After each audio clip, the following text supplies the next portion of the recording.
자, 이번 주는요, 우리가 지난주부터 살펴봤던 내용이 이제 바울 사도의 제2차 선교 여행이었습니다. 그래서 이제 제2차 선교 여행 중간까지 우리가 좀 살펴봤고요.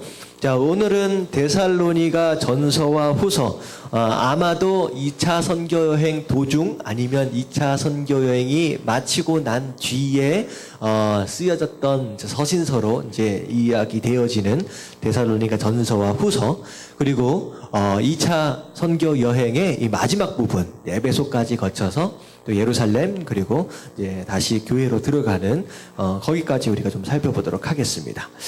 자, 데살로니가 전서, 후서, 간단하게 제가 설명을 좀 드릴게요. 데살로니가 전서는 자, 뭐에 대한 내용이 주로 되어져 있느냐? 처음 세워진 교회 가운데 이방 지역이잖아요. 아무래도 핍박들이 있었다라고 하는 거예요. 다시 말하면 이방 지역에 세워진 이방 교회로서 주변에서 계속 몰려오는, 밀어닥치는 그런 핍박 가운데 어떻게 성도로서 살아가야 하느냐라고 하는 것에 대한 내용이 데살로니가 전서입니다. 데살로니가 전서. 그래서 대략적인 내용은 세상 바라보지 말고 뭘 바라보라는 거예요? 예수님의 재림과 천국의 소망을 가지고 살아라 라고 하는 그런 내용이 데살로니가 전서입니다. 전서예요. 자, 그리고 데살로니가 후서는 어떤 내용이냐? 전서에 이미 이야기했던 재림에 대한 내용이 시간이 지나면 지날수록 자꾸 뭐라고 표현해야 되냐? 오해되어졌다는 거예요. 오해되어져. 재림에 대한 오해. 그리고 사람들이 재림 하면서 일도 안 하고 마치 그냥 산에 올라가서 언제 오시는가 쳐다보고만 있는 이상한 신앙생활이, 이상한 그런 주장들이 데살로니가 교회에서 생겨났다라고 하는 거예요. 그래서 이제 그게 아니다. 재림을 향한 소망, 그리고 그 소망 안에서 산다라고 하는 것은 그런 게 아니다라고 다시 조정을 해주는 그런 내용이 데살로니가 이제 후서입니다. 후서예요. 자, 여기 보면 데살로니가 전 후서에서 그리스도의 재림에 대해서 나오고 있는데요. 자, 제가 한번 읽어볼게요. 데살로니가서는 갈라디아서와 함께 바울의 최초 서신이라고 여겨지는 책입니다. 아마 갈라디아보다는 조금 뒤늦게, 더 뒤에 쓰여진 것으로 보통 생각되어지는데, 사람에 따라 최초 서신은 갈라디아서라고도 하고 데살로니가서라고도 합니다. 사람마다 주장하는 게 좀 다르다라고 하는 거예요.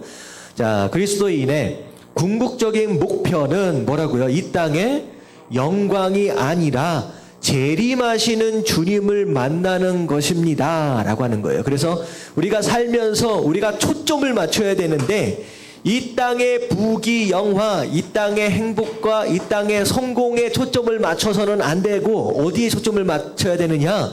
예수님의 다시 오심에 초점을 맞추라는 거예요. 다시 오심에 초점을. 자, 그래서 데살로니가 교회는 재림에 대한 잘못된 교리를 가지고 있었습니다. 이건 이제 데살로니가 후서에 대한 내용이에요. 데살로니가 교인들은 비록 초보 신자들이었지만 이런 면에서 모범적인 삶을 살았습니다. 바울은 그것을 칭찬합니다. 데살로니가 전서는 주로 이런 데살로니가 교회의 모범에 대하여 이제 말하고 있습니다. 워낙에 핍박이 있으니까요. 이런 거예요.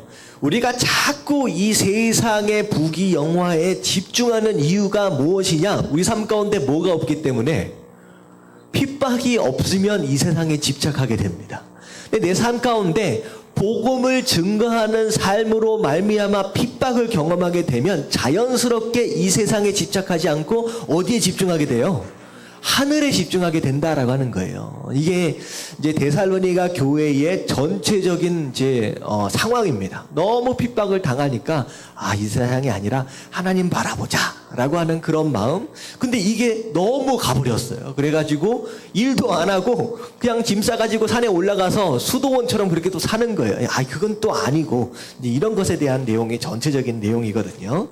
자, 데살로니가의 배경을 좀 살펴볼까요? 전서, 데살로니가서의 전체적인 배경. 자, 준비됐나요?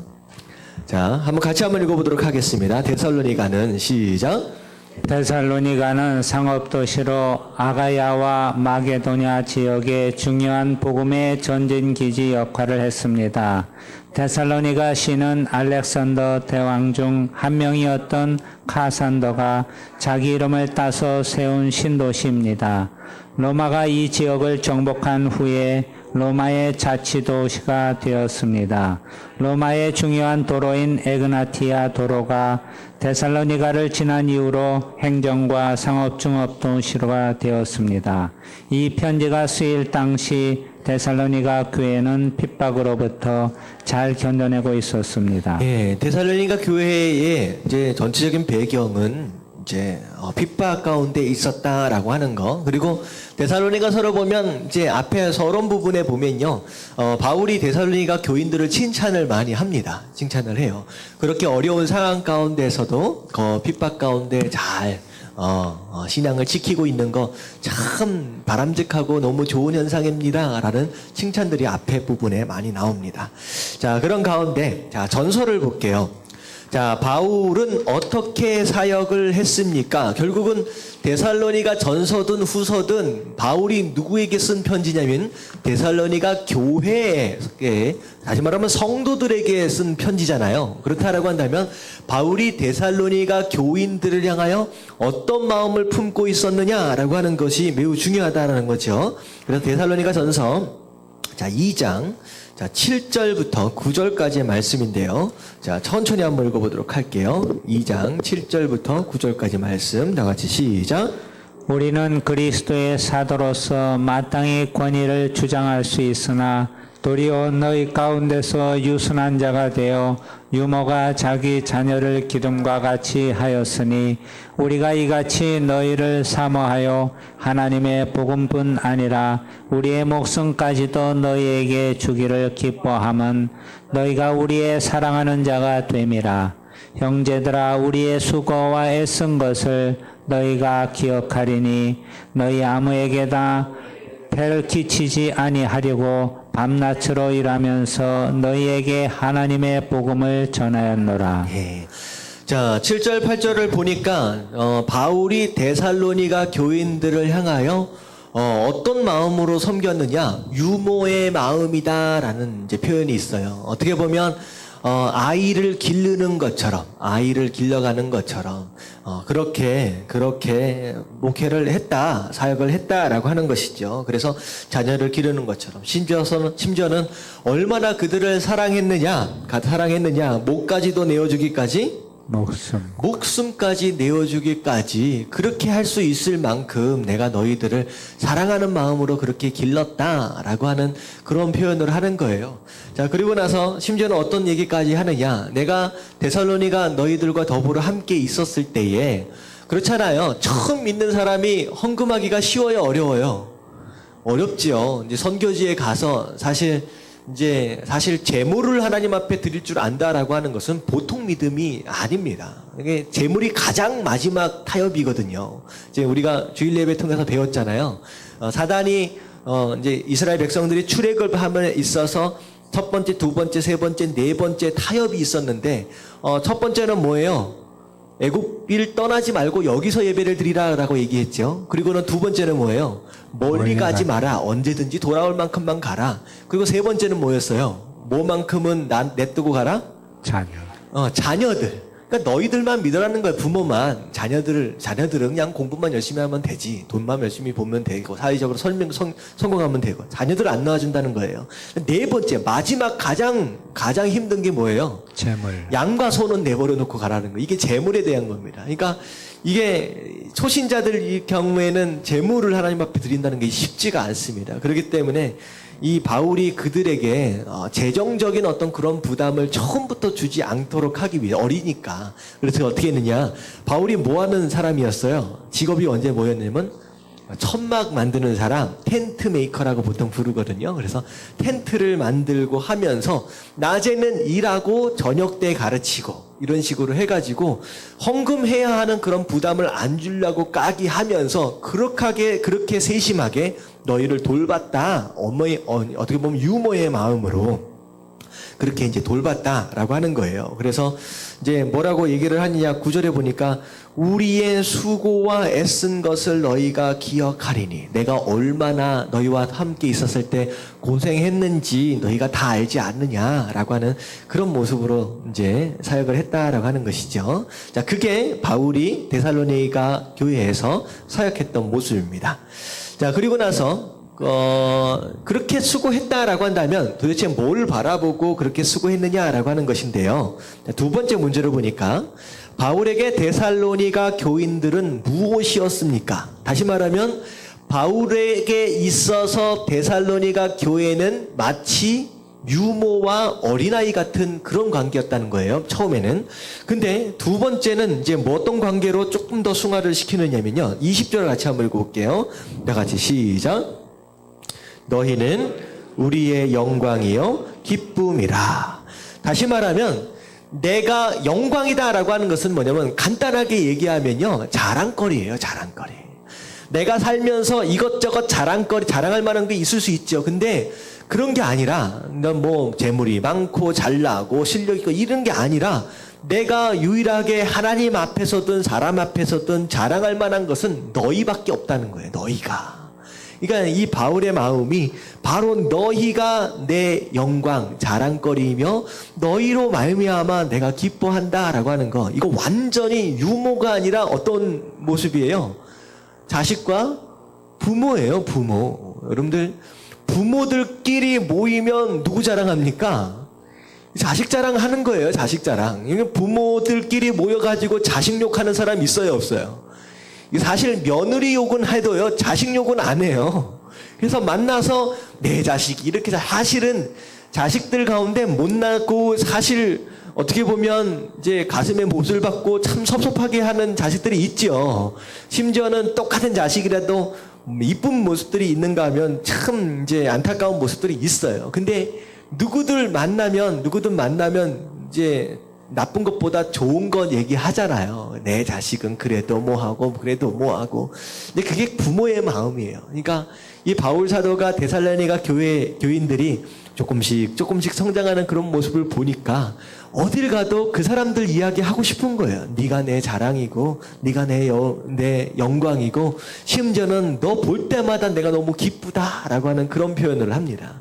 사실은요, 이게 우리가 부모로서 자식들을 바라볼 때의 그런 마음일 수도 있지만, 당연한 거지만요, 사실은 바울 사도가 누굴 바라보고 있는 이제 마음이냐면, 바울 사도가 뿌린 그 씨앗, 그리고 그것으로 인하여서 자라고 있는 바울 사도가 제자를 바라보는 마음이에요. 제자를 바라보는 마음.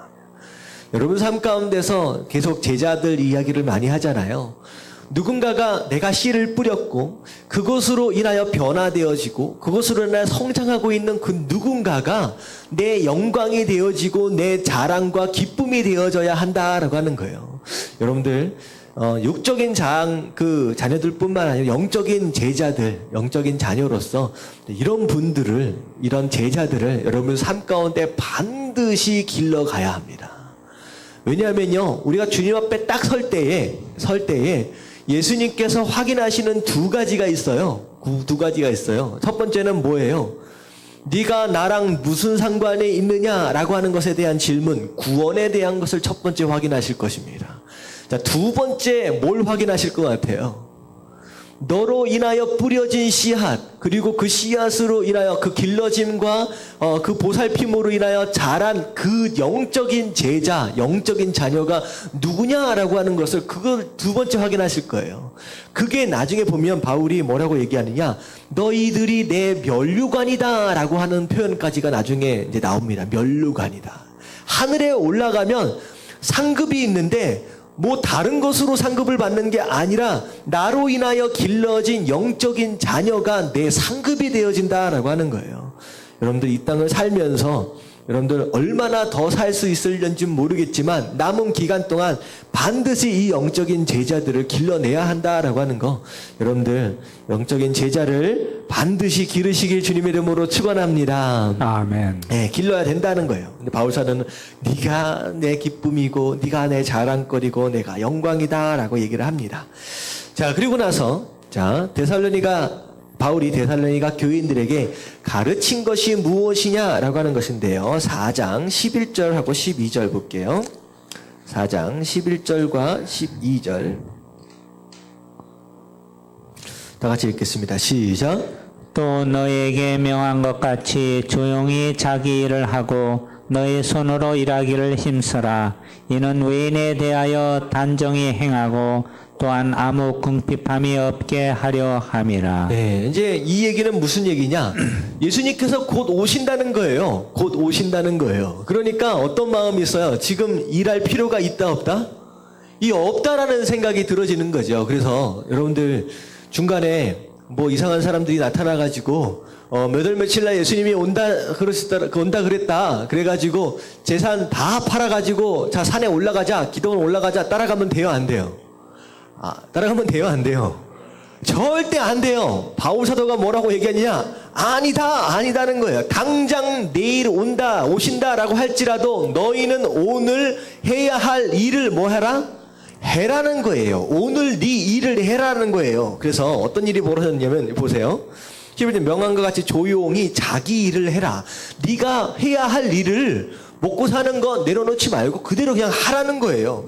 내 손으로 일하기를 힘쓰라. 손 놓지 말고 열심히 일하라 라고 얘기를 합니다. 이는 외인에 대하여 단정히 행하고 다른 사람들이 볼 때에도 저는 이상한 사람들이나 라고 생각하지 않을 정도로 않게 삶에 해야 할 일들을 당연히 할 것을 하고 또한 아무 궁핍함이 없게 하려 함이라. 그러니까 일 안 하면 어떻게 돼요? 굶잖아요. 그러니까 일 안 하고 굶는 그런 일들이 벌어지지 않게끔 이제 해야 할 일들을 당연히 해야 할 일들을 해라라고 이제 이야기를 해주는 겁니다. 자, 그리고 이제 5장에서는 이제 핍박당하는 상황 가운데서 어떻게 성도가 살아야 할지에 대해서 자 16절부터 쭉 나오는 내용인데요. 이거는 우리가 너무나도 잘 아는 얘기입니다. 자 16절부터 18절까지만 한번 읽어볼게요. 다 같이 시작. 항상 기뻐하라. 쉬지 말고 기도하라. 범사에 감사하라. 이것이 그리스도 예수 안에서 너희를 향하신 하나님의 뜻이니라. 자, 하나님의 뜻에 대해서 얘기를 하는데 자, 세 가지를 얘기를 해요. 항상 기뻐하고 자, 쉬지 말고 기도하고 범사에 감사하라. 자, 어떻게 보면 앞에 있는 항상이라고 하는 단어와 쉬지 말라고 하는 단어와 범사에라고 하는 단어는 내용상으로 봐서는 어떤 뜻이에요? 그냥 다 똑같은 뜻이에요. 항상, 쉬지 말고, 범사에 그냥 다 똑같은 뜻입니다. 언제나, 어디서나, 누구에게든 이런 얘기입니다. 항상, 언제나. 근데 어떻게 살아야 되느냐? 기뻐하고, 기도하고, 감사해라. 근데 이게 중요한 건 뭐냐면요. 이 뒤에 이것이 하나님의 뜻이래요. 이것이 그리스도 예수 안에서 이것이. 자, 이것이라고 하는 단어는요. 이것이라고 하는 단어는 복수가 아니라 단수입니다. 단수.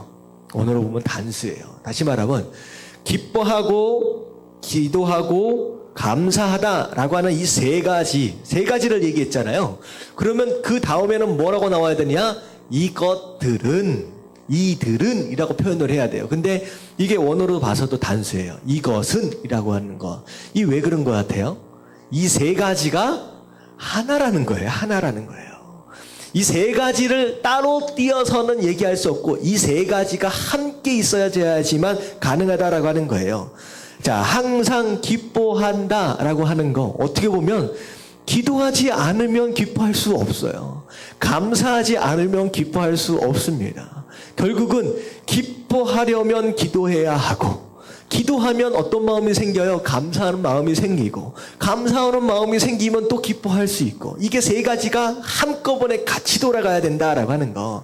그래서 내가 자꾸만 내 삶 가운데 불평이 생기고 원망이 생기고 뭐 안 했기 때문이에요? 기도 안 하니까. 기도 안 하니까 감사할 제목이 안 떠오르는 거예요. 기도에서 감사할 제목이 떠오르면 기뻐할 수 있는 거죠.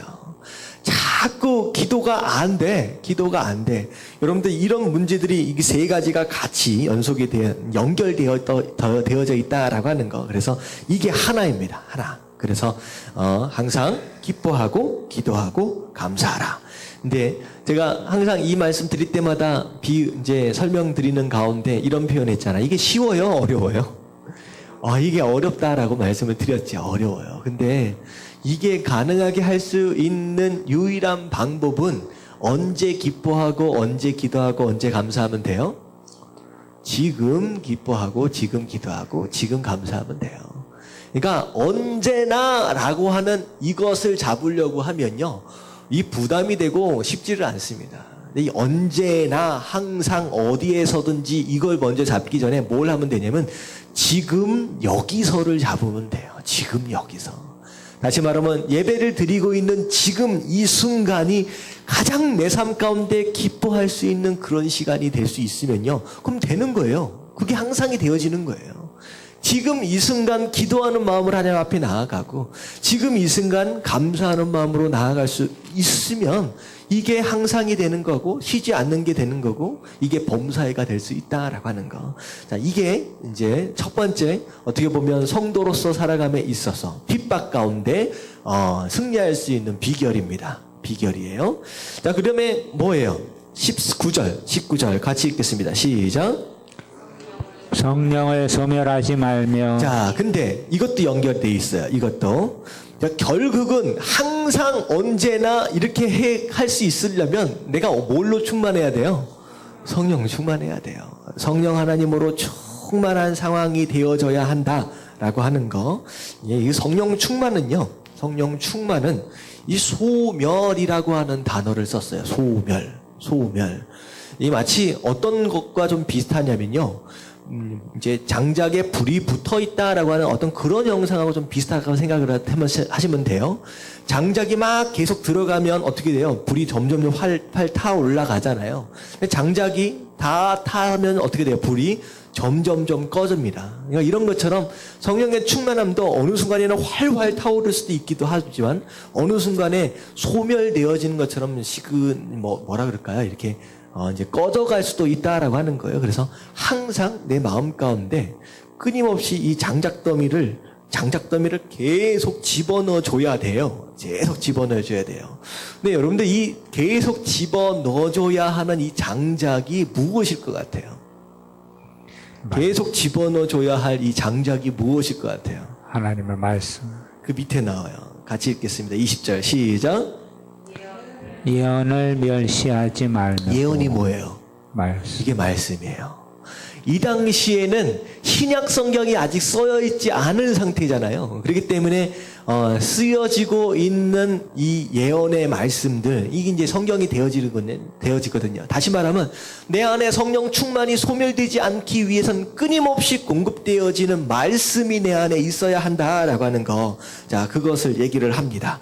그리고 말씀이 계속 들어오는 가운데 성령 충만이 꺼지지 않도록 하기 위해서 또 해야 할 일이 있어요. 그 밑에가. 자, 21절과 22절 같이 읽겠습니다. 시작. 범사에 헤아려 좋은 것을 취하고 악은 어떤 모양이라도 버리라. 자, 어떻게 살아라는 것 같아요? 한마디로 21절과 22절.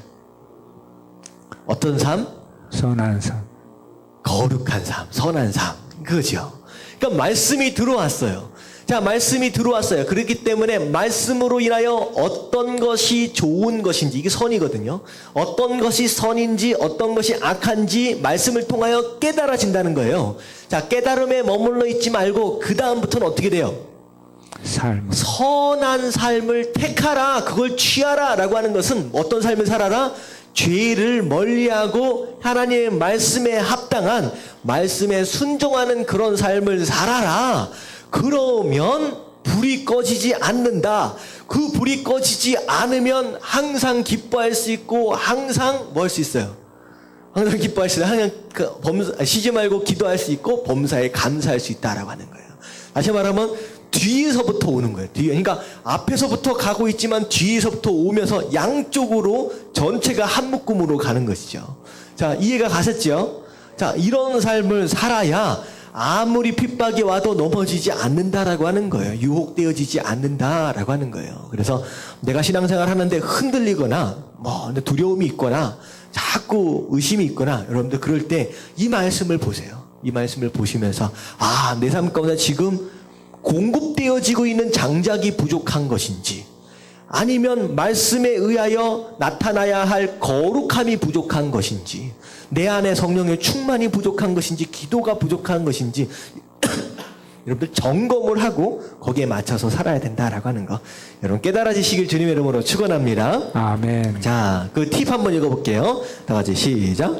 믿음의 역사, 사랑의 수고, 환난을 참아내는 소망의 인내, 주님의 재림에 대한 기다림 등을 말하고 있습니다. 데살로니가 교인들은 주님의 재림 전에 죽은 자들은 주님이 재림하실 때 어떻게 되는 것인가와 언제 주님이 오시는 것인가에 관해 오해를 했었습니다. 예, 이런 오해를 풀기 위해서 이런 전체적인 내용들 데살로니가 전서에 나와 있는 내용입니다. 자, 후서에 좀 갈게요. 후서로 내용을 보면 자, 시대를 막론하고 나타나는 거짓 선지자들이 주장하는 것은 무엇입니까? 그러니까 이제 교회가 세워지면 이런 사람들이 나타나요. 교회 안에서 소위 말하는 다른 복음을 증거하는 사람들이 있어진다라고 하는 것인데요. 자, 데살로니가 후서 2장 1절 말씀을 좀 보도록 하겠습니다. 데살로니가 후서 2장 1절부터 3절까지 말씀을 좀 볼게요. 어떤 내용들이 있는지 다 같이 시작. 형제들아, 우리가 너희에게 구하는 것은 우리 주 예수 그리스도의 강림하심과 우리가 그 앞에 모임에 관하여 영으로나 또는 말로나 또는 우리에게서 받았다 하는 편지로나 주의 날이 이르렀다고 해서 쉽게 마음이 흔들리거나 두려워하거나 하지 말아야 한다는 것이라. 누가 어떻게 하여도 너희가 미혹되지 말라. 먼저 배교하는 일이 있고 저 불법의 사람 곧 멸망의 아들이 나타나기 전에는 그날이 이르지 아니하리니. 예, 여기까지요. 이제 거짓 선지자들이 나와서 이제 재림에 대해서 얘기를 하는 거예요. 그리고 곧 온다, 뭐 금방 온다, 뭐 이런 식의 얘기들이 떠도니까 자, 이제 데살로니가 교회 안에서 어떤 마음들이 생겨났어요. 이 재림이 좋은 말로 얘기하면 재림이지만 좀 무서운 말로 얘기를 하면 뭐예요? 이게 심판일 수도 있고 이게 이제 기독교적인 우리 이제 신앙적인 의미로서 심판일 수도 있고 어떻게 보면 이게 소위 말하는 종말이에요. 종말. 세상의 끝이거든요. 세상의 끝. 이 종말, 심판, 이제 재림, 종말, 심판 뭐 이런 식으로 얘기를 하면 우리 마음 가운데 딱 드는 그 마음이 어떤 마음이에요? 막 기쁘고 즐겁고 막 소망 가운데 막 이렇게 막 그런 마음이 들어요? 어떤 마음이 들어요? 종말. 두려운 마음. 두려운 마음이 드는 거예요. 여러분들 하나님께서 종말에 대해서 재림에 대해서 얘기하실 때는요. 우리에게 주시고 싶은 마음은 두려움과 불안해하는 그런 마음이 아니에요. 근데 이 데살로니가 교인들이 종말에 대해서 재림에 대해서 자꾸 듣는데 어떤 마음이 들었어요? 마음이 흔들리거나 두려워하거나 하지 말아야 할 것이다. 그러니까 종말에 대해서 얘기를 하니까 이 사람들이 그럼 세상이 끝나는 거야 하면서 두려워하는 마음이 막 마음 가운데 들어왔다는 거예요. 여러분들 나중에 우리가 이제 말씀을 보다 보면 이제 우리 요한계시록을 좀 보게 될 것이거든요. 절대 종말과 재림은 그것을 통하여 성도들이 가져야 할 마음은 두려움이나 떨림이 아닙니다. 두려움이나 떨림이 아니에요. 오히려 그것으로 인하여 우리가 기뻐하고 소망 가운데 즐거워할 수 있어야 된다는 거예요. 근데 이들은 그 재림을 되게 두렵게 만들어 버렸다는 거예요. 그래서 거짓 선지자의 대표적인 어떤 그런 특성이 뭐냐면 종말과 재림을 얘기할 때 성도들에게 두려움을 심어주는 거예요. 두려움을. 그거 아닙니다. 그거 아닙니다. 하나님께서 얘기하고 계시는 재림은 그게 아니에요. 두려움이 아니에요. 근데 뭐라고 얘기를 하냐. 너희들 거짓 선지자들 두렵고 떨리게 하는 어떤 그런 건 얘기들을 하는데 그거 믿지 말라는 거예요. 그래서 거기에 미혹되지 말라. 심지어는 그런 말 때문에 배교를 했다. 자, 뭐예요? 믿음을 버렸다는 거예요. 떠났다라고 하는 것이죠. 떠났다. 그리고 떠나게 되는 일들이 벌어지는데, 자, 종말은 언제가 되어야 온다? 불법의 사람, 곧 멸망의 아들. 이게 이제 적그리스도입니다. 이제 마지막 때에 적그리스도가 나타나기 전까지는 종말이 온다, 안 온다? 안 온다. 그러니까 지금부터 두려워하거나 떨면서 그렇게 부산하게 그렇게 하지 말라. 거기에 유혹되거나 이제 미혹되지 말라라고 얘기를 하는 거예요. 자, 그리고 나서 그 다음 장 넘어갈게요. 종말을 주장하는 사람들에게 나타나는 일은 무엇입니까? 바울은 이런 사람들에게 모범을 보여주었는데 그것은 무엇입니까? 대체적으로 종말론자, 종말 굉장히 중요한 것이지만 이게 종말론만을 얘기하고 있는 그들만의 특성이 있다라고 하는 것인데 이게 3장 6절에 나옵니다. 3장 6절서부터 자 볼게요. 그냥 제가 천천히 읽겠습니다. 형제들아, 우리 주 예수 그리스도의 이름으로 너희를 명하노니 게으르게 행하고 우리에게서 받은 전통대로 행하지 아니하는 모든 형제에게서 떠나라. 자, 이 종말론자들, 종말만을 얘기하는 사람들의 특징 첫 번째가 뭐예요? 게으러요. 일 안 해요. 아이, 곧 있으면 올 건데 뭐 하려고 수고해? 뭐 하려고 그렇게 고생해? 야, 조금만 기다려. 그냥 주님 오시면 우리가 올라갈 테니까 일 안 한다는 거예요. 이런 사람들의 특징이 이제 게으르다. 일 안 한다는 거예요. 자, 두 번째 특징이 뭐예요? 받은 대로 하지. 두 번째로. 아니, 그 말씀, 읽은 말씀 가운데 게으르게 행하고 그 다음에가 전통대로 행하지 않는다라고 하는 거. 이게 뭐냐면요. 이게 좋은 의미로서의 전통입니다. 보통 보면 전통이 보통 안 좋은 쪽으로 좀 의미가 되어지는데 이건 이제 좋은 의미예요. 예를 들어 이런 겁니다. 이 무교회론자들 있잖아요. 무교회론자들. 여러분들 교회 신앙생활 하는데 교회 안에서 성도들 간에 교제하고 하는데 서로 부딪힐 수 있어요, 없어요? 있어요. 이제 교회에게 상처 입었다라고 하는 사람들의 대부분이 하나님한테 직접적으로 상처 입었다라고 하기보다는 보통 누구한테 상처를 많이 입어요? 교회 안에 있는 성도들, 주로 같은 집사들끼리, 장로들끼리 상처를 입기도 하지만 꼭 누구한테 상처 입어요? 목사들한테도 상처를 입는다는 거죠. 그러니까 교회 안에서 신앙생활을 위해서 모인 이 교회가 자꾸 이 교회 안에서 자꾸 이런 부딪힘이 일어나고 서로 안 좋은 일들이 일어나고 서로 상처 입고 하니까 이런 사람들이 있다는 거야. 교회가 왜 필요하냐? 뭐 예수님만, 하나님만 열심히 믿으면 되지. 꼭 교회 갈 필요가 있느냐라고 하는 이런 주장들이 오늘날도 상당히 많습니다. 그리고 심지어는 어떤 사람들은요, 뭘로 예배를 드리느냐? 주일날 되면 교회 안 나오고 집에 내서 뭘로 예배를 드려요? 인터넷 켜놓고선 설교 들어요. 그래놓고 혼자서 찬양하고 혼자서 예배하고 이것이 예배다. 나치 그렇게 생각을 한다는 거죠. 이게 옳은 신앙생활입니까? 잘못된 신앙생활입니까? 이거 잘못된 거예요. 교회는 누가 세웠어요? 예수님이 세웠어요. 우리 사람들이 교회가 구원을 위해서 필요하겠구나, 필요성을 알고 사람들이 세운 게 아니라 누가 세웠느냐? 예수님이 베드로에게 말씀하신 거예요. 그 믿음의 고백 위에 내가 내 교회를 세우겠다. 누구 교회? 예수님의 교회라는 거예요. 비록 부족함이 있고 서로 부딪히는 가운데 상처들이 있을지언정 그걸 보시고 하나님께서는 내 교회다. 그리고 이 교회가 마지막 날에 이길 것이다 라고 선포를 하셨다는 거죠. 그러니까 우리가 스스로 생각하면서 교회 그럴 바에는 없는 게 낫겠다. 아니에요. 예수님이 필요해서 세우신 거예요.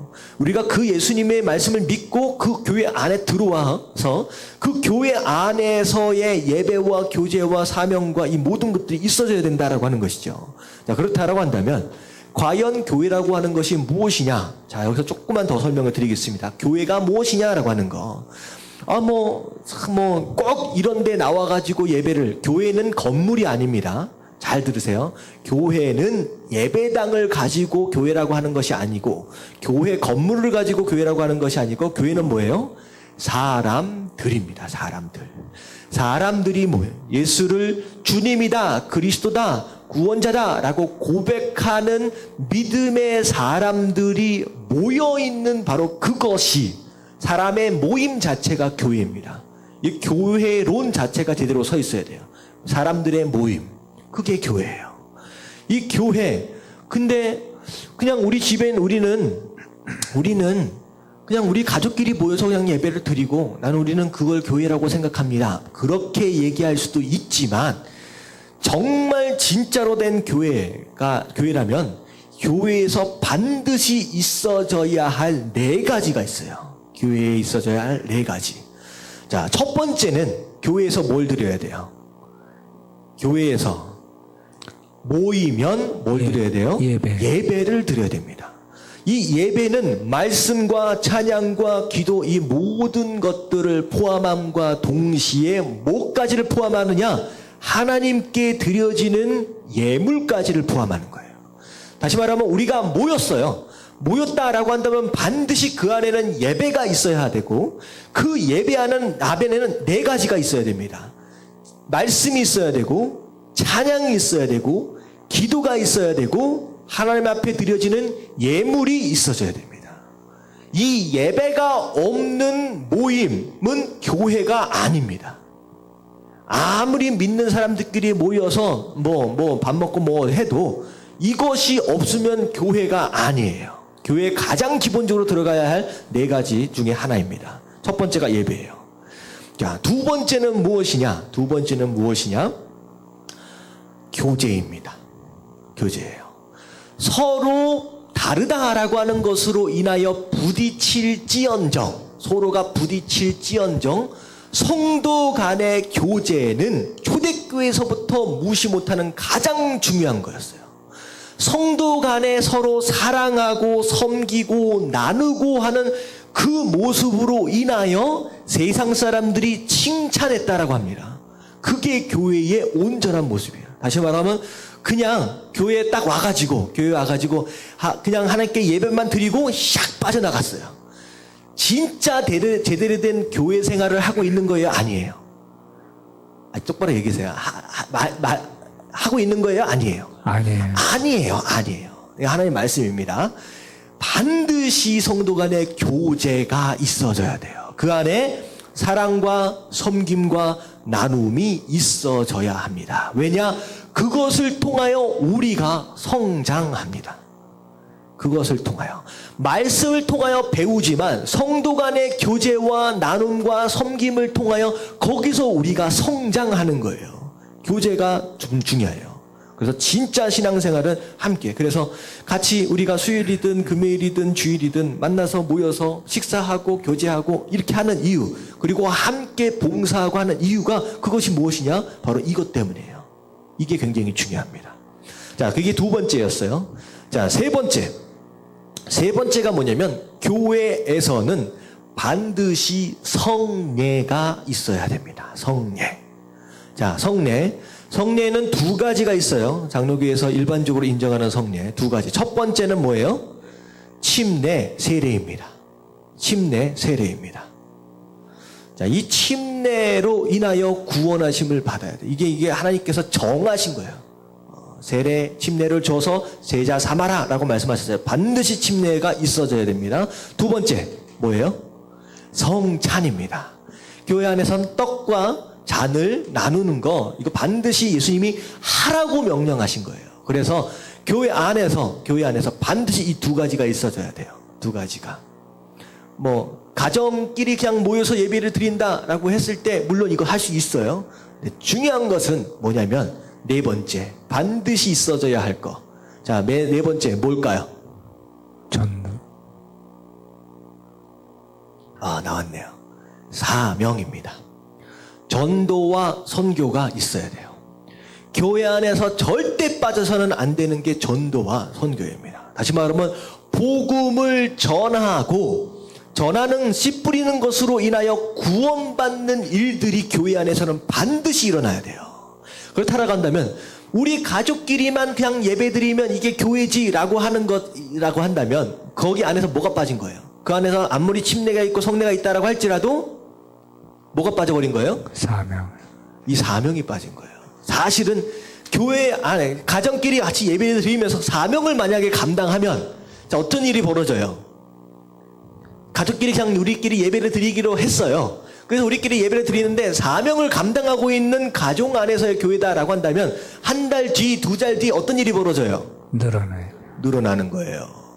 그러면 맨 처음엔 한 가정이었다가 그 다음에 두 가정이 되고 그 다음에 세 가정이 되고 그렇게 되면 어떻게 돼야 돼요?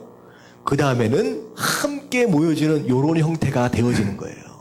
그러니까 우리끼리 모이면 예배드리면 되지 아니에요. 이 네 가지가 들어가면 결국은 어떻게 성장을 하게 되느냐? 요런 모양새로 성장을 하게 되는 거예요. 물론 꼭 이렇게 큰 예배당 안에서 다 모여야 된다라고 하는 것은 아니지만 이제 사실 중국이나 이슬람에 가면 이렇게 모여서 예배드리기가 쉽지가 않습니다. 그래서 어떻게 돼요? 가정교회가 있어요. 가정교회가 결코 한 가정만 있지 않습니다. 그 가정교회 안에 여러 명의 가정들이 모여서 함께 예배를 드리고 그 가정교회가 나중에 점점 부흥을 하게 되면 교회 성전을 지어서 나가는 게 아니라 어떤 모습으로 되느냐? 분가를 합니다.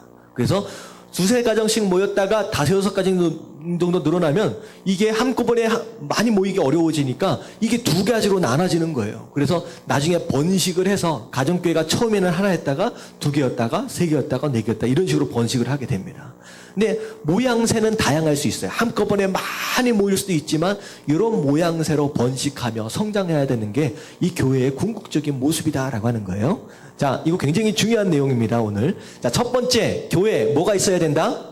예배가 예배는 네 가지예요. 첫 번째, 말씀, 찬양, 기도, 예물이 있어야 되어야 됩니다. 자, 두 번째, 뭐가 있어야 돼요? 교제. 성도 간의 교제. 그 안에 사랑과 섬김과 나눔이 있어야 된다. 세 번째 뭐예요? 성례. 첫 번째가 침례와 성찬이 있어야 된다. 네 번째, 사명, 전도와 선교가 없으면 그거는 교회 안에서 굉장히 중요한 어떻게 보면 가장 핵심적인 부분이 빠져버린 것일 수도 있다라고 하는 거예요. 자, 교회에 대한 개념입니다. 근데 지금 전통이나 이런 것들을 무시해버린다라고 하는 것은 교회가 뭐가 필요하냐? 우리가 뭐하러 이렇게 꼭 모여야 되냐? 이런 형태들을 부정하면서 마음대로 자기 마음대로 신앙생활을 하려고 하는 사람들이 있어진다라고 하는 거예요. 근데 이게 이제 어떤 식으로 설명되어지느냐? 자, 7절을 보면 어떻게 우리를 본받아야 하는지를 너희가 스스로 아나니 우리가 너희 가운데서 무질서하게 행하지 아니하며. 다시 말하면 이 종말론자들은 뭘 깨버려요? 교회 안에서 질서를 깨버린다라고 하는 거예요. 여러분들 교회 안에 변화가 있어져야 합니다. 이게 옛날 썩어지는 어떤 그런 모습으로 계속 머물러 있으면 안 돼요. 변화되어져야 해요. 하지만 변화도 뭐 안에서? 질서 안에서 있어져야 된다라고 하는 거예요. 이제 그런 모습들이 이제 이제 이단들, 이제 종말론자들이 주장하는 것, 그런 것일 수 있다는 거죠. 8절에 보면 누구에게서든지 음식을 값없이 먹지 않고 오직 수고와 애써 주야로 일함은 너희 아무에게도 폐를 끼치지 아니하려 함이니. 이제 바울 사도가 이렇게 살았다라고 하는 것인데, 자, 이제 종말론자들은 일을 안 한다 그랬잖아요. 게으름 피고 다니니까 일 안 하면 돈 못 벌잖아요. 그렇게 되면 항상 뭐 하는 삶을 살아요? 옆에 사람들한테 빈대 붙는다라고 하잖아요. 폐 끼치는 삶만을 산다라고 하는 거예요. 자꾸. 자, 그래서 우리는 권리가 없는 것이 아니요 오직 스스로 너희에게 본을 보여 우리를 본받게 하려 함이니라. 그러니까 여기 텐트메이커 하면서 열심히 일하고 수고했던 것이 너희에게 본이 되기 위한 것이다 라고 하는 거, 그 얘기를 하면서 자 10절 말씀 같이 읽겠습니다. 시작. 우리가 너희와 함께 있을 때에도 너희에게 명하기를 누구든지 일하기 싫어하거든 먹지도 말게 하라 하였더니. 네, 이게 많이 아시는 말씀이죠. 아, 일을 안 한다는 거죠. 종말론자들 뭐하라고 일을 하냐. 그래놓고선 계속 옆에 빈대 붙어가지고 뺏어 먹는다는 거죠. 그랬더니만 뭐라고 얘기하냐. 일하기 싫으면 먹지도 말라는 얘기가 아니에요. 우리가 이 말씀을 일하기 싫으면 먹지도 말라 그랬어 이렇게 표현을 하는데, 이게 그 말씀이 아니라 주변에 일하기 싫어하는 사람이 있으면 어떻게 하라? 먹지도 말게 하라. 먹을 거 주지 말라는 거예요. 먹을 거 주지 말라. 주변에 게으르면서 일 안 하면서 맨날 그러고 있는 사람이 있으면 뭐 음식 주지 말라는 거예요. 굶어 죽든지 말든지. 이게 이제 가르치라고 하는 내용인데 지금 그런 내용입니다. 그리고 나서 자 11절을 보면 자 11절 12절 말씀 같이 한번 읽어볼게요. 다 같이 시작. 우리가 들은즉 너희 가운데 게으르게 행하여 도무지 일하지 아니하고 일을 만들기만 하는 자들이 있다 하니 이런 자들에게 우리가 명하고 주 예수 그리스도 안에서 권하기를 조용히 일하여 자기 양식을 먹으라 하노라. 예, 누구 양식을 먹어라? 자기 양식을 스스로 벌어서 자기가 먹을 양식은 자기가 충분히 준비를 해라라고 하는 거예요. 근데 이 11절에 보니까 일하지는 않고 일을 뭐 하는 사람이 있어요? 만드는 사람만 있어요. 나 만드는 사람. 그러니까 일은 하나도 안 하고 어딜 가든지 항상 사고 치는 사람들이 있잖아요. 그래서 꼭 이 사람이 있으면 이 사람 치닥거리 하는 사람들이 꼭 있어야 하는 이제 그런 부류의 사람들이 있는 거예요. 그래서 그런 사람 안 좋은 것이다. 게으르고 이거 아니다. 그러니까 종말론자들의 특성이다라고 하는 거예요. 그래서 여러분들 주변에 막 뭔가를 막 얘기를 하고 다니면서 뭐 말은 많은데 이런 식으로 살아가는 사람이 있으면 이거 조심하라는 거예요. 이 사람들 피하라라고 지금 바울 사도가 이야기합니다.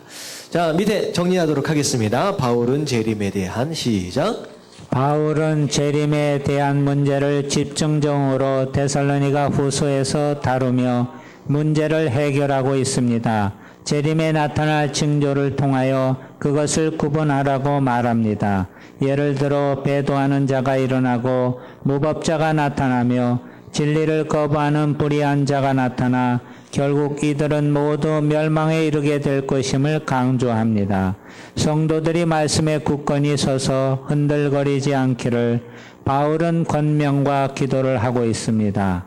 특히 이런 잘못된 사상에 이끌려 일하지 않는 게으른 사람들에 대한 책망을 덧붙이고 있습니다. 시대를 막론하고 성경을 떠날 때 이런 미혹에 이끌릴 수 있습니다. 지금도 이런 현상들은 그대로 나타나고 있습니다. 그리스도인은 주님의 재림을 준비하면서 늘 깨어 근신하며 무엇보다도 사람의 말이 아닌 주님의 말씀 안에 든든히 서야 합니다. 오늘을 마지막이라고 생각하면서 종말론적인 삶을 살아야 합니다. 예. 아멘. 그래서 마지막, 오늘이 마지막일 수 있다라는 생각 가운데 우리는 100년을 준비하며 사는 것이 성도의 삶이다라고 하는 거예요. 그래서 쭉 우리 여러분들의 삶을 충분히 계획하고 준비해 가십시오. 하지만 오늘이 마지막 순간일 수 있다라고 하는 그런 최선으로 살아가야 한다라고 하는 거. 자, 이게 이제 데살로니가 전후서에 나와 있는 내용입니다. 이제 세워진 지 얼마 안 된 이방인 교회들에게 쓴 이제 편지 이제 두 편이고요. 자, 그리고 나서 데살로니가 지역을 이제 벗어나서 이제 고린도, 에베소, 안디옥으로 귀향을 하는데 에베소와 안디옥 사이에 예루살렘이 하나가 끼어 있어요. 예루살렘. 이렇게 에베소에서 배 타고 안디옥 교회로 바로 들어오지 않고 예루살렘을 잠깐 거쳐서 선교 보고를 한 다음에 그리고 나서 안디옥으로 들어옵니다. 자, 근데 이제 고린도로 떠나기 바로 직전에 여러분들 이제 그 그림이 있잖아요. 앞에 한 3장만 넘겨서 보시면 지도가 나오거든요. 그 마게도냐 쪽으로 건너가자마자가 이제 데살로니가 근처예요. 데살로니가 지역이거든요. 그래서 약간 밑으로 내려오게 되면 바로 떠나기 직전의 도시가 있어요. 바로 떠나기 직전의 도시. 뭔지 보이세요? 그림에 보면 떠나기 직전의 도시. 이름이 뭔지 보이시나요? 고린도 그 밑에 보면 게그레아라고 하는 그 지역, 바로 배 타고 떠나기 직전, 에베소 쪽으로 가기 바로 직전이죠. 직전에 게그레아라고 하는 그 지역에서 바울이 머리를 깎고서 이제 서원을 하는 장면이 나옵니다. 이제 구체적으로 뭐에 대한 서원인지는 이제 정확하게 나와 있지 않지만 이제 대략적으로 뭐 여태껏 두 번째 선교 여행을 마쳤잖아요. 그러니까 어떻게 보면 첫 번째 선교를 떠나기 전에 하나님과 더불어 했던 약속이 지금 어떻게 보면 두 번째 선교 여행까지 마치고 나서 다시 한번 어떻게 보면 갱신하는 것과 같은 것 같아요. 그래서 앞으로도 하나님 열심히 또 사명 감당하겠습니다. 하나님 능력 주십시오. 뭐 이런 식의 내용들의 어떤 그런 내용의 소원들이 있어지지 않았을까. 그래서 머리를 깎았어요. 머리를 쫙 밀면서. 머리를 깎았다라고 하는 것은 어떤 의미냐? 대단한 각오지요. 대단한 각오. 이제 어떻게 보면 목숨을 건 이런 여행들로 인하여서 하나님께 내 삶을 드린다라고 하는 대단한 각오를 다시 한번 이제 정하고 그리고 이제 또 이제 돌아가게 됩니다. 그래서 고린도 쪽으로 이제 에베소 쪽으로 가고 그 다음에 에베소에서 이제 사실 브리스길라와 아굴라가 이 사람이 텐트메이커였잖아요. 같이. 근데 함께 동행을 하다가 바울은 먼저 떠나고 브리스길라와 아굴라가 에베소에 잠깐 남아 있었을 때 누굴 만나게 되냐면요. 아볼로라고 하는 사람을 만나게 됩니다. 지도상으로 볼 때 에베소 지역이라고 한다면 아마도 여기에서의 아볼로는 이제 약간 이제 목사와 같은 사람이에요. 아마도 바울이 1차 선교 여행을 했을 때 그때 복음을 들었던 사람이 아니겠느냐. 직접 들었기보다는 오히려 좀 전에 들었던 것 같은 느낌이 듭니다. 그러니까 바울의 직접적인 제자가 아니라 이제 한 달이 이렇게 건너서 들은 제자. 그런데 이제 많은 시간이 지나서 이제 아볼로라고 하는 이제 젊은 이제 사역자가 목사가 생겨난 건데 에베소 지역에서 하나님 말씀을 전하는데 요한의 세례만 알았다라고 하는 것을 보니까 뭐에 대한 세례는 잘 몰랐느냐? 성령에 대한 건 잘 몰랐던 것 같습니다. 그래서 비록 평신도였음에도 불구하고 브리스길라하고 아굴라가 아볼로를 따로 불러요. 그래서 바울한테 배웠던 성령에 대해서 그리고 조금 더 성경이 얘기하고 있는 가르침에 대해서 좀 더 구체적이고 정확하게 가르쳐 줍니다. 네, 이 부분에 봐서는 우리가 두 가지를 생각할 수 있어요. 엄연히 아볼로는 목사예요. 그리고 브리스길라와 아굴라는 뭐예요? 평신도입니다. 그런데 어떻게 브리스길라와 아굴라가 오히려 아볼로를 가르칠 수 있느냐라고 하는 것인데 첫 번째 여기서 우리가 생각해야 될 건 뭐냐면 브리스길라와 아굴라가 굉장히 지혜로웠어요. 목사가 막 말씀을 전하는데 사람들이 막 있는 곳에서 에이 그거 아닌데요 라고 얘기하지 않았어요. 어떻게 했어요? 데려다가. 네, 아볼로를 따로 데려다가 이게 바로 질서입니다. 질서. 그러니까 사람들이 있는 데서 막 이렇게 방자하다 그러잖아요. 질서가 없게 막 이렇게 떠들어댄 게 아니라 이 아볼로의 지휘가 있잖아요. 이게 가르치는 자로서의. 그래서 그것을 충분히 고려하는 가운데 따로 불러요. 그래 따로 가르쳐 줍니다. 이게 사실 되게 중요한 지혜예요. 그리고 또 중요한 건 뭐냐면 아볼로가 목사인데 평신도 이야기를 들었어요. 자, 무슨 얘기예요? 아볼로가 뭐 하다는 거예요? 겸손하다는 거예요. 나도 알 만큼 압니다. 라고 얘기를 하면서 당신이 평신도인데 라고 얘기할 수도 있지만 이 아볼로는 어떤 마음을 가졌느냐? 어찌되었든 누구든 누구의 소리를 통하였었든 내가 뭐 하고 싶다는 거예요?